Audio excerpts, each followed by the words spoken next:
Hi guys. അപ്പോൾ ഇന്ന് ഇവിടുത്തെ അച്ഛൻ്റെ അമ്മൻ്റെയും 31ാമത്തെ വെഡിങ് ആനിവേഴ്സറി ആയിരുന്നു കേട്ടോ. അതിനോടനുബന്ധിച്ച് എന്തെങ്കിലുമൊക്കെ സ്പെഷ്യൽ ഉണ്ടാക്കണ്ടേ. എന്തെങ്കിലും ഇങ്ങനെ സ്പെഷ്യൽ പ്രോഗ്രാംസ് പരിപാടികളൊക്കെ ഉണ്ടാകുമ്പം എന്തെങ്കിലും സ്പെഷ്യൽ ആക്കാൻ ഞങ്ങൾ മാക്സിമം നോക്കൂ കേട്ടോ. അപ്പോൾ ഇന്നത്തെ സ്പെഷ്യൽ എന്ന് പറയുന്നൊരു അടിപൊളി ഫ്രൈഡ് റൈസ് ആണ്. അപ്പോൾ അതിൻ്റെ റെസിപ്പി ഒന്ന് കണ്ടാലോ. ചിക്കനൊക്കെ ആകുമ്പോൾ നന്നായിട്ട് മസാല തേച്ച് വെച്ചിട്ടുണ്ടായിരുന്നു. അപ്പം ഞാൻ വേഗം ഇതാ പൊരിച്ചെടുക്കുന്നുണ്ട് കേട്ടോ. അപ്പോൾ ഇന്ന് പൊരിച്ചിട്ടാണ് ഉണ്ടാക്കുന്നത്. പൊതുവേ നമ്മൾ പുഴുങ്ങിയെടുത്തിട്ടാണ് ഉണ്ടാക്കൽ. ഈ പ്രാവശ്യം പൊരിച്ചെടുക്കാമെന്ന് വിചാരിച്ചു കേട്ടോ. പിന്നെ ഇതാ ഉള്ള വെജിറ്റബിൾസ് കട്ട് ചെയ്ത് വെച്ചിട്ടുണ്ട്. ക്യാപ്സിക്കും ക്യാരറ്റും ഉള്ളിയും പച്ചമുളകും ഒക്കെ ആണ് കേട്ടോ ഞാൻ എടുത്തിട്ടുള്ളത്. ക്യാബേജും പിന്നെ നമ്മുടെ ഉള്ളിത്തണ്ടില്ലേ അതൊക്കെ ഉണ്ടെങ്കിൽ അടിപൊളിയാവട്ടെ. അപ്പോൾ ഉള്ളതൊക്കെ വെച്ചിട്ടുണ്ട്. അപ്പോൾ ഇതാ ചിക്കൻ പൊരിച്ച് വെക്കുന്നുണ്ടെങ്കിൽ നമുക്ക് റൈസിൻ്റെ പരിപാടികളിലേക്ക് കിടക്കണം. അപ്പോൾ റൈസ് അവിടെ വേവിക്കാൻ വെക്കണം. അപ്പോഴേക്കും ഞാനിതാ കോഴിമുട്ട ഒന്ന് ചിക്കി എടുക്കുന്നുണ്ട് കേട്ടോ. ഞാനൊരു 5-6 കോഴിമുട്ട എടുക്കുന്നുണ്ട്. അപ്പം നിങ്ങളുടെ ഇഷ്ടത്തിനനുസരിച്ച് ആവശ്യത്തിനനുസരിച്ച് എടുക്കാം കേട്ടോ.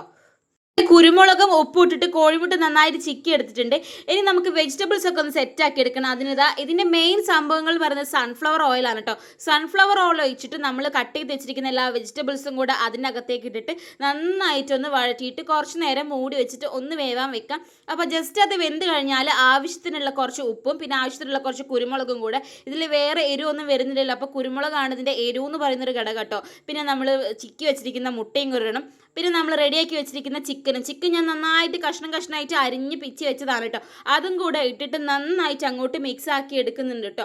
അപ്പോൾ ഈ മിക്സിങ്ങിലാണ് എല്ലാം ഇരിക്കുന്നത് ഗൈസ്. ഇനി അതിലേക്ക് കുറച്ച് സോയാ സോസും കൂടെ ഒഴിക്കുന്നുണ്ട് കേട്ടോ. ആവശ്യത്തിനനുസരിച്ച് നിങ്ങൾ എത്രയാണോ റൈസ് എടുക്കുന്നത് ഇതിനനുസരിച്ച് വേണം ഇതൊക്കെ ഇടാൻ വേണ്ടിയിട്ട് കേട്ടോ. പിന്നെ കുറച്ച് ടൊമാറ്റോ സോസും കൂടെ ഒഴിച്ച് കഴിഞ്ഞിട്ട് മസാല ഒന്നും കൂടെ നന്നായിട്ട് അങ്ങോട്ട് സെറ്റാക്കി എടുക്കുന്നുണ്ട്. അപ്പോഴേക്കും നമ്മുടെ അരി ഇവിടെ സെറ്റായിട്ടുണ്ട് കേട്ടോ.